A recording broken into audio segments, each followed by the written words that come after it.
Hello everyone. Okay, so welcome back to this channel once again.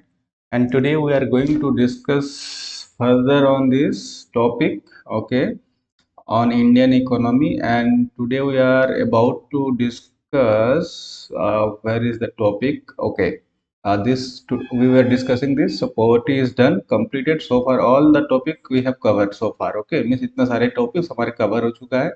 Now we are going to discuss on unemployment. Okay, and further, so today we will be completing till here. Okay, from your group B.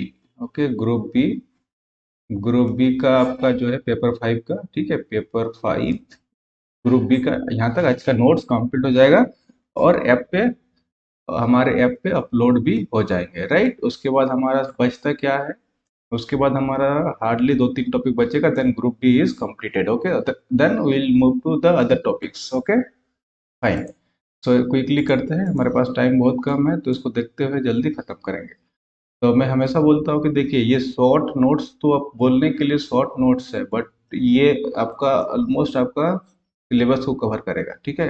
और जितना point होना चाहिए, एक second, जितना point होना चाहिए वो सारा पॉइंट भी कवर कर रहा है। ओके, एक सेकंड थोड़ा दीजिएगा, थोड़ा सा पेन का टेप से। ओके, ठीक है। तो कहने का मतलब ये है कि जितना आपका पॉइंट होना चाहिए, जितना पॉइंट लिखना चाहिए आपको, सारा पॉइंट यहाँ पे हमारा नोट्स कवर करता है, ठीक है।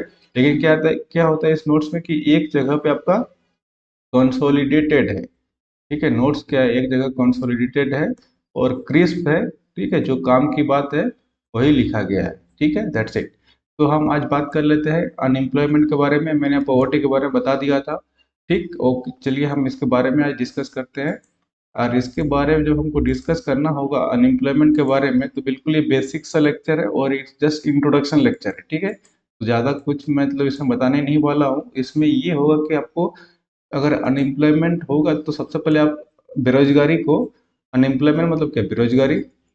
ये आपका, मैं हमेशा बताता हूँ कि ये हिंदी मीडियम के लिए भी ये है और इंग्लिश मीडियम के लिए भी ये नोट्स है ना, जहाँ दोनों जगह पे आपका ट्रांसलेशन है, ठीक है।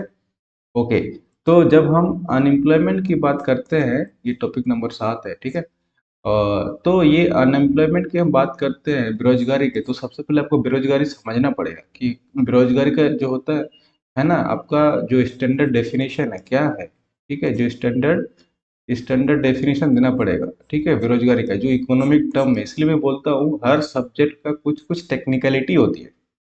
अगर आप उस टेक्निकलिटी पे आंसर नहीं देंगे, ठीक है, तो आपका मार्क्स तो मिलेंगे बट वो बिलो एवरेज मिलेगा, ठीक है। क्या मिलेगा? Below average. वो आप एक्सपेक्ट मत करना कि हमको अच्छा मार्किंग होगा। आपको लगेगा कि मैं तो बहुत कुछ लिख के आया हूँ पेज पे, है ना।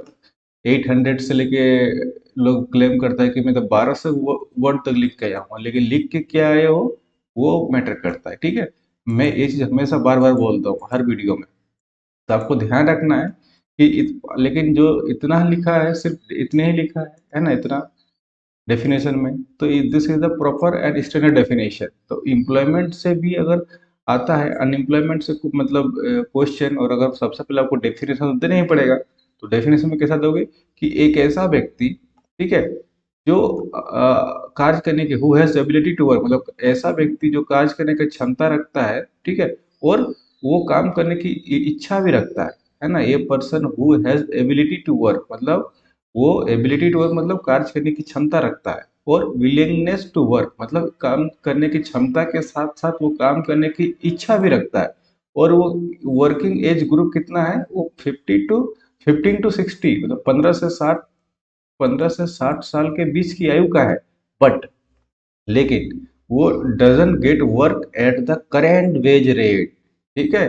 करेंट वेज रेट, ये वाला टर्म आपको बहुत इंपॉर्टेंट है। करेंट वेज रेट मतलब वर्तमान जो मजदूरी है ना, उस रेट पे अगर आपको नहीं मिलेगा तो फिर वो गलत है, फिर उसको एक अलग कॉन्सेप्ट आ जाता है, ठीक है। आप समझ में आ गया। तो अगर अनएम्प्लॉयमेंट का डेफिनेशन आपको देना हो, है ना, as per your standard book और स्टैंडर्ड डेफिनेशन, तो आप बेरोजगारी का क्या दोगे डेफिनेशन? बेरोजगारी का आप डेफिनेशन ये दोगे कि कोई ऐसा व्यक्ति हो, है ना, जो काम करने की क्षमता तो रखता है, ठीक है, लेकिन और उसके साथ साथ काम करने की दो चीज होती है। है ना। आप ये हमेशा याद रखना, मान के चलिए कोई व्यक्ति है, ठीक है, कोई व्यक्ति है, ये मान के चलिए पीएचडी होल्डर है, पीएचडी होल्डर है, डिग्री तो ले लिया है, लेकिन वो उसको लगता है कि यार मुझे जॉब नहीं करना है, ना जॉब करना है ना अपना खुद का कुछ बिजनेस करना है, ठीक है, कुछ मतलब कुछ नहीं करना है।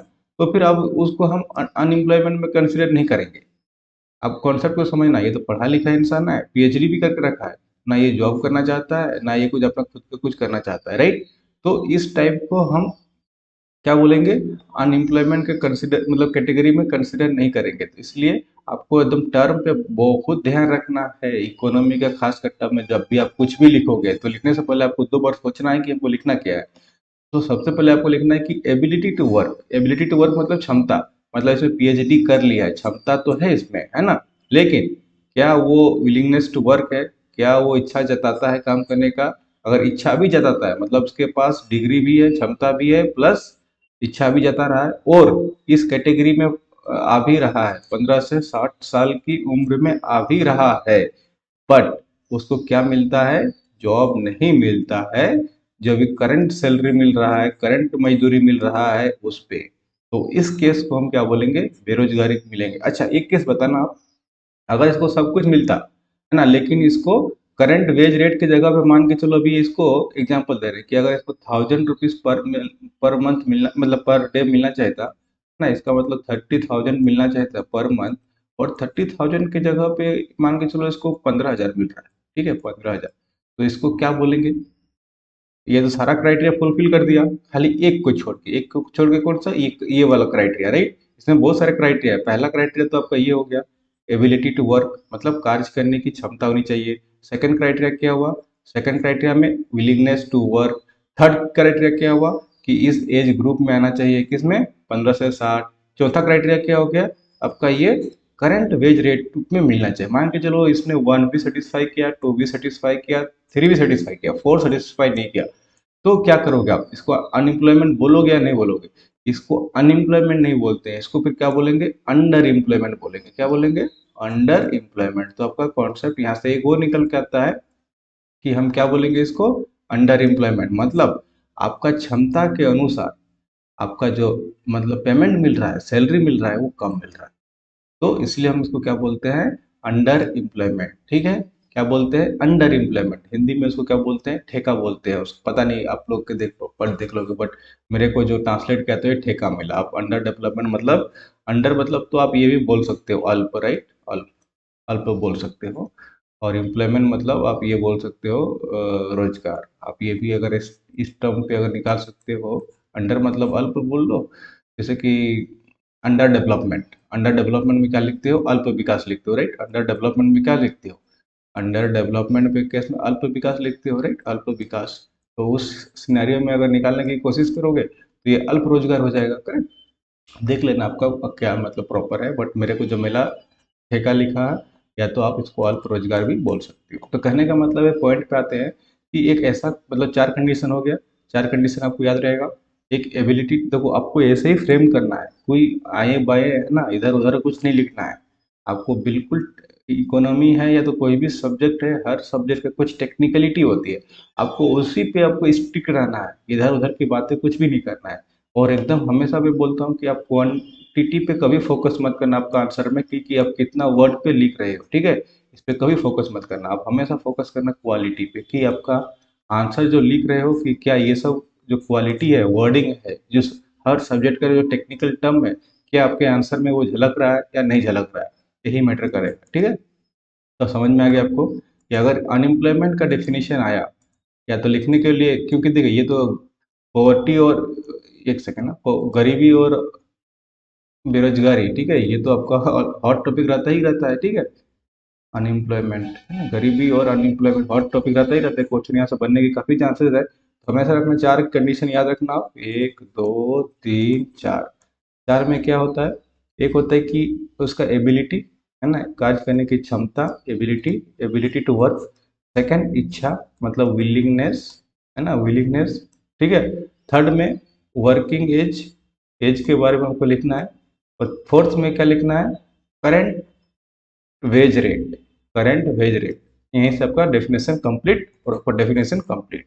हिंदी के लिए बता देता हूँ, ऐसा व्यक्ति जिसे है ना, ऐसा व्यक्ति जिसमें है ना काम करने की क्षमता हो, काम करने की इच्छा रखता हो, काम करने की उम्र 15 से 60 वर्ष हो, लेकिन उसे वर्तमान मजदूरी दर पर काम नहीं मिलता, तो that is called your unemployment, right. हाँ, मैंने फिर एक केस बताया कि सब केस मान के चलो फुलफिल कर गया, 1 वीक या 2 वीक या 3 वीक, थ्री अगर मतलब फोर्थ नहीं करता है तो आपका किस में आ जाएगा, under under employment, under employment में आ जाएगा, राइट।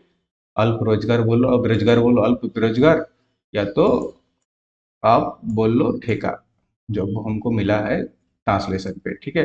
तो अब उसी के बात कर लेते हैं, अंडर अंडर एम्प्लॉयमेंट किसको बोलते हैं, वो एम्प्लॉयड तो है, मतलब उसको रोजगार तो मिला है, बट बिलो देयर एजुकेशन और स्किल लेवल, जिसकी भी बात ही कर रहा है ना। मान के चलिए उसका एजुकेशन और स्किल लेवल पीएचडी वाला है, ठीक है, पीएचडी वाला है, उसको मिलना चाहिए फॉर एग्जांपल 80,000 60,000 इतना भी मिलना चाहिए, मतलब एज पर स्टैंडर्ड, और उसको मिल रहा है 20,000, ठीक है, तो हम इसको क्या बोलेंगे, अंडर एम्प्लॉयमेंट, ठीक है। वही एग्जांपल दिया कि मान के चलो किसी ने बीटेक किया है, कोई और तो मास्टर डिग्री किया है, लेकिन जॉब किसकी कर रहा है, सिपाही की कर रहा है, कोई पीओन की कर रहा है, ठीक है, तो वो क्या हो गया, अंडर एम्प्लॉयमेंट में आ जाता है, ठीक है। ओके, बहुत बढ़िया। तो इस टाइप का आपको लिखना है, इस टाइप के एग्जांपल देना है, इधर एकदम टर्म पे ही फोकस करना है, ओके। अब हम इसका रीजन पे जाते हैं कि हमारा जो अंडर मतलब ये अनएम्प्लॉयमेंट है, किसके कारण होता है, जो मेन मेन रीजन। तो एक तो आपका है पॉपुलेशन, ओके, पॉपुलेशन एक्सप्लोशन मतलब जनसंख्या विस्फोट। सेकंड, स्लो इकोनॉमिक डेवलपमेंट मतलब धीमा आर्थिक विकास, ओके, ये ओवरऑल आपका हॉलिस्टिक जो कंट्री का इकोनॉमिक डेवलपमेंट है उस पर डिपेंड करता है। थर्ड, इम्प्रॉपर एजुकेशन सिस्टम, कहीं ना कहीं हमारा जो एजुकेशन सिस्टम है उस पर डिपेंड करता है, क्यों, क्योंकि हमारा जो स्किल है ना, स्किल मतलब मिसमैच स्किल किसमें, जो हमको मार्केट में जो जरूरत है, जिस चीज़ की जरूरत है ना, और हमारे मार्केट में अवेलेबल है, तो उस पर डिपेंड करता है, ठीक है। जैसे कि अनु इसको इम्प्रॉपर एजुकेशन सिस्टम मतलब अनुचित शिक्षा व्यवस्था और आवश्यकता और उपलब्धता में बेमेल, मतलब जो हमको नीड है और हमारे पास जो अवेलेबिलिटी है, दोनों के बीच में मैपिंग नहीं है, राइट, बेमेल है, मैच नहीं कर रहा है, मिसमैच है। और नो मच गवर्नमेंट एफर्ट, और गवर्नमेंट भी का कोई खास प्रयास दिख नहीं रहा है, राइट। तो ये सब जब लिखोगे रीजन में कि हमारा बेरोजगारी का रीजन क्या है, तो ये सब आप डाल सकते हैं, ठीक है। और भी आप जो कलाकारी अगर करना है, तो अगर आप और डेप्थ में अगर पढ़े हो, तो अगर कुछ याद आ रहा है इसके अलावा तो भी डाल सकते हो, ऐसा नहीं है कि इतने ही है ना, इसके मल्टीपल है ना, कैस्केडिंग इफेक्ट हो सकते हैं। अच्छा, कुछ कुछ और कॉन्सेप्ट यहाँ से निकल के आता है। फॉर एग्जाम्पल, अगर हम बेरोजगारों की संख्या निकालने की कोशिश करें, ठीक है, कि नंबर ऑफ पर्सन अनएम्प्लॉयड, ठीक है, हम ये चाहते हैं कि हमारे देश में कितने बेरोजगार हैं, तो कैसे निकाल लेंगे, फॉर्मूला क्या होता है, तो लेबर फोर्स जो होता है मतलब श्रम बल में अगर हम वर्क फोर्स को माइनस कर देते हैं, तो हमारा क्या निकल के आ जाता है, ये हमारा जो टोटल बेरोजगारों की संख्या आ जाती है। अब हमारा लेबर फोर्स और वर्क फोर्स में क्या होता है, दोनों में डिफरेंस है, समझना। आपको कभी कभी लगेगा कि दोनों चीज़ एक ही है, नहीं, दोनों एक चीज़ नहीं है, तो इस टाइप का नोट्स में आपको सब कुछ डिटेल्स में मिल जाएगा, ठीक है। तो वर्क फोर्स मतलब ऐसा लोग है ना, number of people who are employed, मतलब एक तरह से वर्क फोर्स मतलब नाम से लग रहा है क्या कि वर्क कर रहा होगा, ठीक है। ये मतलब वर्क कर रहा है, मतलब कहीं ना कहीं वो एम्प्लॉयड है, तो आपको ध्यान में ऐसा रखना है, वर्क फोर्स कार्यबल मतलब कहीं ना कहीं काम कर रहा है, ठीक है, वर्क कर रहा है। That means number of people who are employed मतलब ऑलरेडी नौकरी कर रहा है, चाहे वो फुल टाइम कर रहा है, चाहे पार्ट टाइम कर रहा है, चाहे खुद का बिजनेस कर रहा है, ठीक है। मतलब कार्यबल मतलब काम कर रहा है, दैट्स इट। चाहे वो काम के बदले उसको सैलरी मिल रहा होगा, है ना, वेज मिल रहा होगा, या तो सेल्फ का स्वयं कुछ कर रहा होगा, मतलब वेतन भोगी मजदूरी या तो स्वयं, ओके, समझ में आ गया। अब लेबर फोर्स के बारे में, मतलब लेबर मतलब क्या, श्रम, ओके, श्रम बल मतलब क्या, जैसे कि मैं आपको बताया है ना, कि वो उसकी जो आयु होनी चाहिए 15 से 60 साल होनी चाहिए, राइट। लेकिन उसमें क्या होगा, इसमें दो केस बनता है, एक तो आपका जो वर्किंग एज पॉपुलेशन के साथ साथ है ना, जो ऑलरेडी ये वाला है ना वर्क फोर्स, वो तो आ ही जाएगा, उसके साथ साथ जो विलिंग टू वर्क है ना, वो भी आ जाएगा, मतलब ये लेबर फोर्स में दोनों आ जाएगा, है ना। एक तरह से अगर आपको ऐसा लिखना हो लेबर फोर्स इक्वल्स टू, तो आप ये बोल सकते हो कि वर्क फोर्स है ना, प्लस जो विलिंगनेस है ना, जो लोग इच्छा जताता है काम करने की विलिंगनेस, ठीक है, विलिंगनेस, तो आप इस ऐसा बोल सकते हो, ठीक है, labour force equals to work force plus willingness, तो आपको ऐसा करना है, ठीक है। तो अगर इस टाइप का आपको आंसर में सब कीवर्ड अगर नहीं दिखेंगे, टर्म नहीं दिखेंगे, तो आपको मार्क्स नहीं मिलेंगे, ठीक है। तो वही है कि नौकरी पैसा, या तो एक सेकंड, नौकरी पैसा या तो काम करने की इच्छा, ठीक है, तो या तो प्लस भी कर लो, ठीक है, क्योंकि यहाँ पे दोनों है। ओके, क्योंकि वर्क फोर्स मतलब ही लेबर फोर्स हो गया, तो दोनों में थोड़ा सा डिफरेंस है, अब ध्यान रखना। ओके, इतना चीज समझ में आ गया। नाउ कुछ कुछ चीजें हैं, कॉन्सेप्ट है, यहाँ से आपको पता होना चाहिए कि अगर हम लेबर फोर्स पार्टिसिपेशन रेट अगर निकालने की कोशिश करें, मतलब श्रम बल भागीदारी दर, तो जैसे मैंने बताया कि लेबर फोर्स क्या होता है, और उसमें से टोटल पॉपुलेशन को डिवाइड कर दो और 100 से मल्टीप्लाई कर दो, तो आपको क्या निकाल कर देगा, लेबर फोर्स पार्टिसिपेशन रेट देगा। अगर लेबर फोर्स है तो ऊपर में लेबर रखो, work force participation rate rate निकालना है तो वर्क फोर्स को निकालना है तो वर्क फोर्स को लिखो, और नीचे टोटल पॉपुलेशन को लिखो, 100 लिखो। रेट ऑफ अनएम्प्लॉयमेंट लिखना है तो यहाँ ऊपर में लिखो अनएम्प्लॉयमेंट, और अनएम्प्लॉयमेंट हम निकालते हैं तो किसके मतलब इसमें निकालते हैं, with respect to labour force, और 100 से मल्टीप्लाई कर दो। तो यही ये तो देखो सिंपल, थोड़ा सा मैं खाली इंट्रोडक्शन बताया है ना, वो भी बाकी बहुत कुछ रहता है हमारा इस टॉपिक में। तो कहने का मतलब है कि आपको इस डायरेक्शन पे सोचना है ना, भीड़ चाल में नहीं चलना है आपको। आपको हमेशा ध्यान में रखना है 342 या तो जो भी 343 सीट है इसको ध्यान में रखना है, ठीक है। और भीड़ चाल में कितने लोग हैं इस पे है, तो ये जहाँ भी भाग रहा है उस पे आपको भागना नहीं है, ठीक है। यहाँ पे जो लोग भाग रहा है उसको भागना नहीं, आपको कुछ अलग करना है, आपको कुछ अलग करना है। और क्या अलग करना है आप पे डिपेंड करता है कि एग्जाम का नीड क्या है, ठीक है, एग्जाम का नीड क्या है, ठीक है, और एग्जाम चाहता क्या है, और है ना, मार्केट में ये लोग वक्त भाग रहे हैं कि कहाँ पे भाग रहे हैं, वहाँ पे क्या मिल रहा है, ठीक है। तो वो सब में आपको मतलब भेड़ चाल में देखा देखी मत जाना, नहीं तो फिर आपका ये पंचवर्षीय योजना बन जाएगा आपका एग्जाम, ठीक है, पंचवर्षीय योजना बन जाएगा। मतलब सिर्फ पीटी मेंस करते रहोगे, ठीक है, कभी मेंस आपका क्लियर ही नहीं होगा, और इसी साइकिल में आप फंस जाओगे। जैसे मैंने आपको कल बताया था ना, पॉवर्टी साइकिल, गरीबी चक्र, ठीक है, पॉवर्टी साइकिल जो है वो निकल ही नहीं पाओगे, चलता रहेगा, इसीलिए आप वही पीटी मेंस करते रहोगे। तो अगर आपको कुछ करना है, बेटर आपको आंसर दिखना है, तो प्रॉपर जगह से कुछ नोट्स मंगाइए, कुछ खुद पढ़िए, लेकिन एकदम टू द पॉइंट सिलेबस के हिसाब से पढ़िए, और जो कीवर्ड है ना, जो टर्म है, आपको हर सब्जेक्ट का उसी टर्म पे फोकस कीजिए, है ना, इधर उधर भटकाने की एग्जामिनर को कोशिश मत कीजिए, कुछ भी लिख के आ जाइए, ठीक है। पेज भरने से आपको नहीं मिलेगा मार्क्स, ये आपका स्कूल नहीं है, ना ही कॉलेज है, ना ही यूनिवर्सिटी है, ये आपका रिलेटिव एग्जाम है, मतलब कोई भी एग्जाम रिलेटिव ही होता है। तो ये आप डिपेंड करता है कि आपने आपने अच्छा लिखा है, नो डाउट, लेकिन उससे भी अच्छा सामने वाले ने लिखा है तो इसको ऑब्वियसली ज़्यादा अच्छे मार्क्स मिलेगा।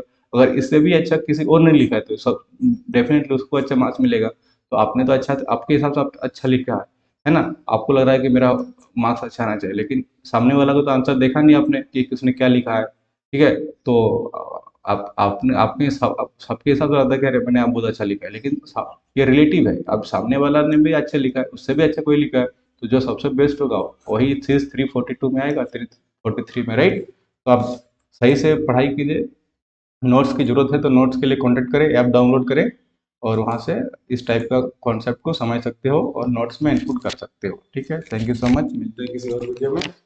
ओके।